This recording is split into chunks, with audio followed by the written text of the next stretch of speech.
O vídeo de hoje é sobre um estado brasileiro? Santa Catarina? Não! É sobre Santa Catarina de Alexandria, que é no Egito. Mas fique você sabendo que o estado de Santa Catarina tem esse nome em homenagem a essa grandiosíssima santa. Santa Catarina de Alexandria era uma santa muito cultuada pelos navegadores portugueses, que quando chegaram à nossa costa, decidiram batizar essa parte do território em honra a essa santa. Legal, mas o que essa santa tem de tão interessante assim para ser até mesmo homenageada por um nome de um estado? Santa Catarina de Alexandria já foi citada aqui em uma das minhas histórias. Foi mesmo, no vídeo sobre Santa Joana d'Arc. Caso você não tenha assistido, recomendo muito. Mas a história de Santa Joana d'Arc aconteceu muitos e muitos anos depois da vida de Santa Catarina de Alexandria. Se você já assistiu o vídeo sobre Santa Joana d'Arc aqui no canal, será que você se recorda do valioso conselho que Catarina deu a Joana enquanto ela estava na prisão?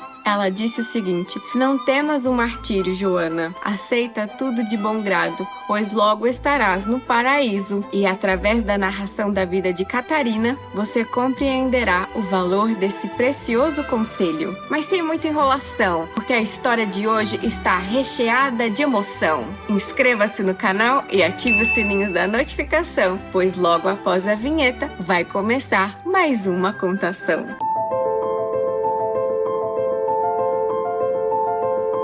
Catarina nasceu em Alexandria, que fica no Egito, entre os séculos 3 ou 4. Vinha de pais pagãos, ou seja, daqueles que não tinham se convertido ao cristianismo, e era dotada de grande beleza pessoal e possuía uma inteligência extraordinária. Sócrates, Platão e Aristóteles, para ela era café da manhã. Dominava com maestria todas as ciências de sua época. E Catarina vivia num esplendoroso palácio, cercada de grande riqueza e muitos escravos para fazer tudo o que a princesa desejasse. Apesar disso, buscava assim uma vida reta e justa. Não usava de seus privilégios, como beleza e riqueza, para tirar vantagem em cima dos outros. Nada disso. A única coisa da qual Catarina desconhecia completamente era a salvação eterna. Os boatos do cristianismo vagavam por aí, mas ela não se interessou a princípio, até que um dia, ao se deitar, sonhou com ninguém menos do que a Santíssima Virgem Maria, a mãe do Filho de Deus. E eis que a Rainha do Céu, gloriosa e bela, cuja majestade ultrapassava todos os adjetivos humanos, chegou até Catarina, carregando seu filho menino. E Catarina prestava atenção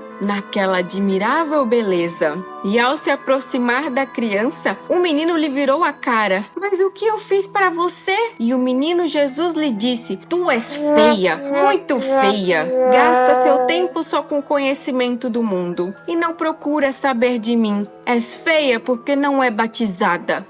Acordou assustada e naquele dia só conseguia pensar naquele sonho e pensava que aquele sonho era uma inspiração vinda diretamente do céu para que ela se torne cristã. E deixando um pouco de lado os filósofos pagãos, correu diretamente a um sacerdote e pediu para que fosse instruída na fé. E após o seu tempo de preparação e catequese, recebeu finalmente o batismo. E ela percebeu que as Sagradas Escrituras estavam recheadas de um conhecimento muito mais importante para as nossas vidas: a salvação da nossa alma. Posteriormente, a Virgem Maria lhe apareceu novamente em sonho, só que dessa vez ao seu lado apareceu Jesus, olhando com muita ternura e carinho para Catarina. E ele lhe apresentou um anel que pôs no dedo de Catarina, sinal de que a escolhera como esposa.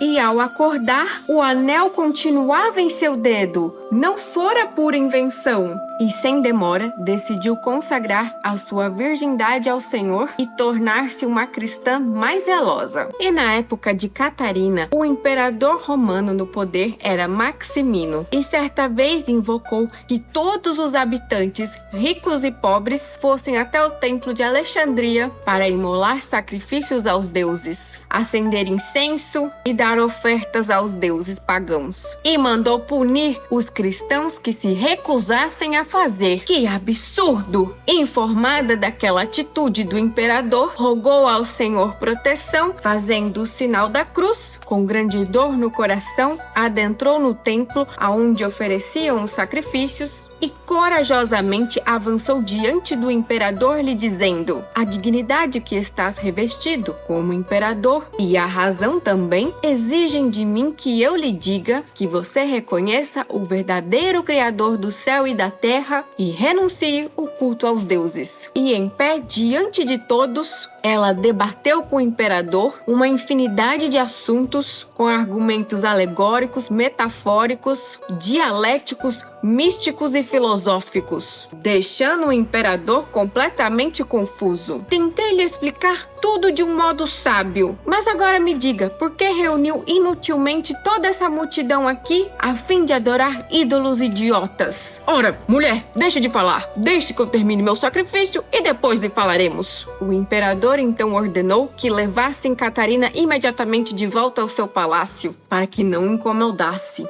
Mas ordenou também que os guardas a vigiassem com muito cuidado, pois muito admirado ficou com sua beleza e inteligência. Finalmente, Catarina foi chamada à presença do imperador, que lhe disse: escutamos sua eloquência e sagacidade no templo, mas não podemos compreender exatamente tudo. Portanto, és a tua hora de falar. Apresente-se. Sou Catarina, filha do rei Costo, e embora nascida em tamanha riqueza e instruída nas artes liberais, desprezei tudo isso por amor a Cristo, o verdadeiro Deus, que se fez homem e nasceu no seio da Virgem Maria. Os deuses que você adora não podem lhe ajudar. Como são infelizes os adoradores de ídolos falsos, pois na hora da verdadeira necessidade, nenhum deles virá te ajudar. Não vos socorrerão na tribulação e nem o defenderão no perigo, nem você e nem a nenhum deles. Somente os que louvam o verdadeiro Criador estarão protegidos em qualquer necessidade. Se é assim que dizes, então o mundo está errado, mas tudo deve ser confirmado por 2 ou 3 testemunhas. E mesmo que tu fosses um anjo ou uma potência celeste, não deveria eu acreditar em ti, pois és uma mulher frágil. Peço ao imperador que não se deixe levar pela fúria, pois se o espírito governa, você será rei, mas se é o corpo que governa, então serás escravo. Saia daqui! E Catarina foi novamente expulsa, e o imperador convocou Catarina novamente para uma audiência. Só que dessa vez, secretamente, ele enviou cartas aos maiores sábios da região, convocando os maiores filósofos gramáticos e retóricos para que fossem imediatamente a Alexandria. Assim que os sábios chegaram, o imperador foi lhe dizendo que havia uma jovem muito eloquente, que eles deveriam vencê-la no debate e que aquele que a vencesse ganharia honrarias, glórias e até riquezas. Os homens começaram a rir do imperador. Chamaste-nos nós, sábios, até aqui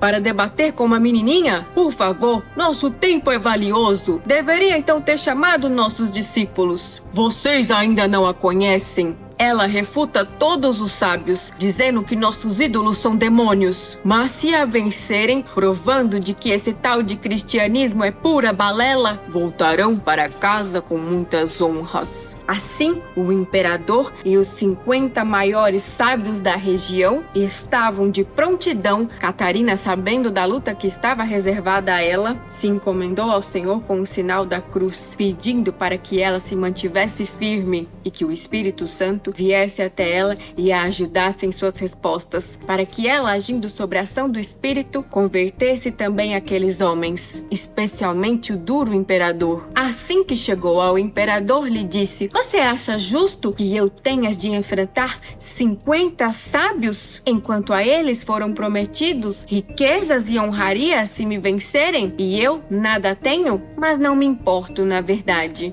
pois a minha recompensa será meu Senhor Jesus Cristo, que é a esperança e a coroa daqueles que combatem por ele. E os homens então começaram a argumentar que seria impossível Deus se fazer homem, e muito menos nascer de uma virgem. Ah, é? Pois isso foi mesmo até previsto pelos gentios. Platão já falava acerca da ideia de Deus, e o oráculo antigo já previra: bem-aventurado é esse Deus que está suspenso no lenho. O Deus suspenso no lenho é Jesus Cristo, suspenso na cruz de madeira. E ela então começou a falar com argumentos filosóficos imponentes que deixaram todos os homens sem fala. Reduzidos ao mais austero silêncio, a Virgem Catarina continuou a falar. E furioso ficou o imperador, censurando-os por terem sido deixados se vencer por uma garotinha. Um deles então tomou a palavra: ó imperador, saibas que nenhum homem pôde nos vencer no debate. Mas essa jovem fala com o Espírito de Deus, que nos despertou tanta admiração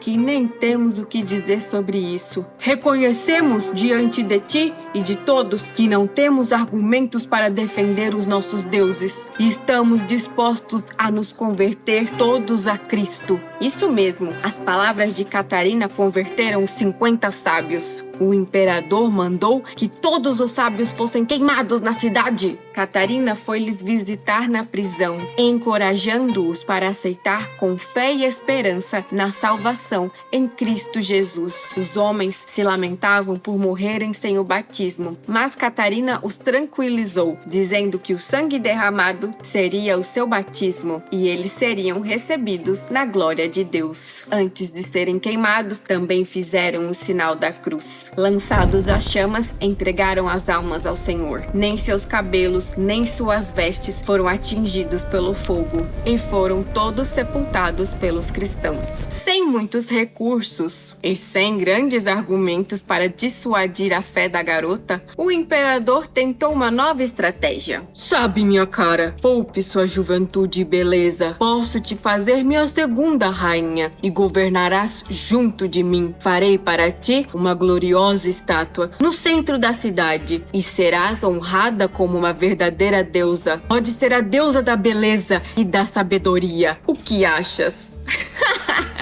Essas coisas são criminosas só de se pensar. Entreguei-me como esposa de Cristo. Ele é a minha glória, meu amor, minha doçura e objeto da minha ternura. Nem carícias, nem tormentos poderão me fazer renunciar ao amor dele. Basta! Encolerizado, o imperador mandou torturar Catarina com escorpiões. Machucada e jogada na prisão, o imperador ainda decretou que ela ficasse sem alimento algum por 12 dias. Aquilo já era sua sentença de morte. Mas o Senhor Deus, que jamais abandona aqueles que se confiam nele, enviou um anjo na prisão que sarou as feridas de Catarina. Enquanto isso, o imperador precisou se ausentar da cidade para tratar de assuntos urgentes. E a rainha, a esposa dele, tomou grande afeição por Catarina. Junto do seu comandante militar Porfírio, decidiram ir visitar Catarina para lhe levar alimento.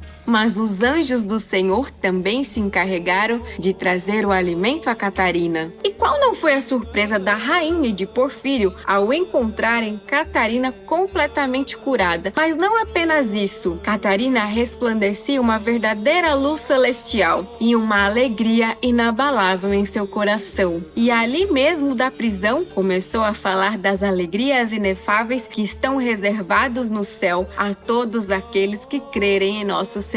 Levou a rainha às lágrimas, mas também à conversão. Ela e Porfírio. Catarina ainda predisse que os caminhos do Senhor nem sempre são fáceis e que eles obteriam a coroa do martírio, mas que não se preocupassem, pois logo estariam na glória do Salvador. Já que vamos morrer mesmo, por favor, continue a nos falar das alegrias do céu. Assim a conversa se prolongou por horas sem fim, e Porfírio se jogou aos pés da Virgem, ele e mais 200 soldados que estavam por ali, recebendo a fé de Cristo. Depois que todos foram embora, o próprio Senhor Jesus lhe apareceu na prisão, rodeado de virgens e de anjos celestiais. Recebe agora o seu Criador, em nome do qual você empreendeu luta laboriosa. E mantenha-se firme, pois estou com você. Quando finalmente retornou o imperador, crente de que encontraria apenas os restos de Catarina, surpreso ficou ao vê-la mais esplendorosa do que nunca. Quem lhe alimentou? Mandou torturar os soldados. E Catarina veio ao socorro deles, dizendo que não havia recebido alimento de mãos humanas, mas dos anjos de Deus. Oh, Catarina, não desejo tratar de você como uma escrava, mas me obrigas a isso. Queria você como uma rainha bela e poderosa ao meu lado, mas insistes em falar desse Deus. Nobre imperador, ouça com bastante atenção. Quem eu devo escolher é alguém poderoso, eterno, glorioso e belo, e não outro homem enfermo, mortal, ignorante e feio. Chega, escolha agora de uma vez por todas. Ou oferece um sacrifício aos deuses para viver, ou sofrerás os mais cruéis tormentos e perecer. Quaisquer que sejam os tormentos, não demore a aplicá-los, pois desejo oferecer minha própria carne e meu próprio sangue por Cristo, como Ele próprio se ofereceu para mim. Jesus é meu Deus, meu amor, meu pastor e meu único esposo. E com requintes de crueldade, o imperador mandou fazer uma máquina de moer para Catarina. Mandou construir rodas cheios de pregos e lâminas para que moesse Catarina lentamente, mas que cruel e aterradora fosse a sua morte. Da máquina de moer, ela não poderia se safar. E ali, no meio da praça, na frente de todos, vamos, Catarina, teu destino te aguarda, a não ser que queiras oferecer sacrifícios aos ídolos. E Catarina, ao ver o que o imperador lhe aprontava, começou a rezar, recomendando a sua alma a Deus: tenha piedade de mim e destrua essa máquina mortífera. E o Senhor Deus enviou imediatamente um anjo em socorro dela, e com um só golpe destruiu, arremessando os pedaços daquela máquina de moer. Tamanha foi a força que matou 4.000 pagãos que estavam ali na praça. Pare essa loucura! Pois a rainha foi junto de seu esposo rogar para que ele libertasse Catarina. Não me diga o que fazer, mulher! A fé dela eu também abracei. Você também será morta. O rei mandou matar a sua própria esposa. Oh, Catarina, reze por mim, para que eu suporte o martírio. Nada tema, ó rainha amada por Deus, pois hoje, no lugar de um reino que passa e de um esposo cruel, você receberá um reino que é eterno e um esposo imortal. Assim fortalecida, a rainha suportou o martírio, e quando seu esposo mandou que trouxessem o seu corpo, não o encontraram. Cadê o corpo daquela mulher? Apresentou-se Porfírio, dizendo que o havia sepultado, como um verdadeiro cristão faria. Você também? Sou o mais miserável dos homens, humilhado por uma jovem, traído por minha esposa e pelo meu mais leal comandante. E junto de Porfírio,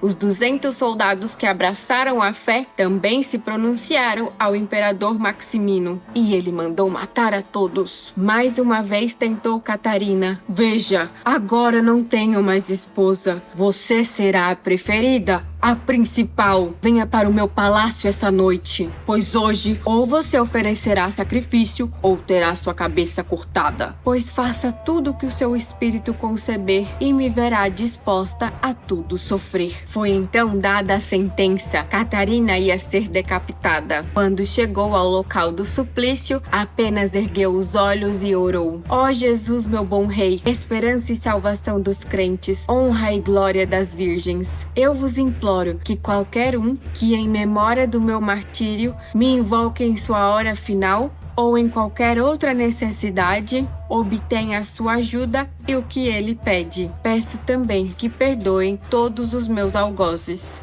E uma voz do céu se fez presente: venha, minha querida, minha esposa. A porta do céu está aberta para você, e a todos que celebrarem a memória do seu martírio com devoção, eu prometo a ajuda do céu que pedirem. Quando foi decapitada, em vez de sangue, de seu corpo escorreu leite. E os anjos pegaram o seu corpo e o levaram até o Monte Sinai, distante dali mais de 20 dias de caminhada. E ali, honrosamente, os anjos o sepultaram. Catarina foi martirizada sob o império de Maximino, que começou a governar por volta do ano de 310. E Maximino teve o seu triste fim, pois morreu afogado durante a batalha que travou contra Constantino. Constantino, filho de Santa Helena, pagão convertido, que guerreou com a grande cruz em seu exército. Com a inscrição, sob esse signo vencerá. E essa é a história da gloriosa Virgem e Mártir Catarina de Alexandria.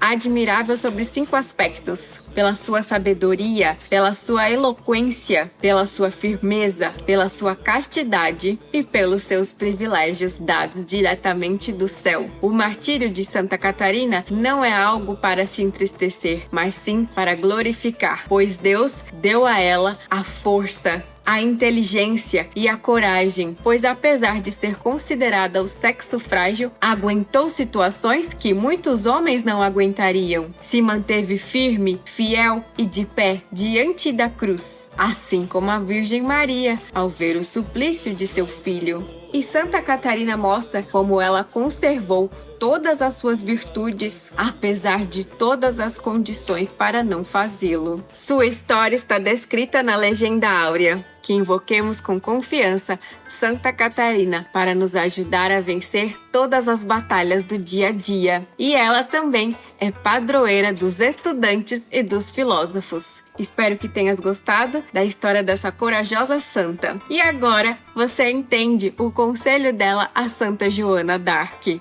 Não temas o martírio, pois em breve estarás no paraíso. Eu fico por aqui e até a próxima. Santa Catarina, rogai por nós.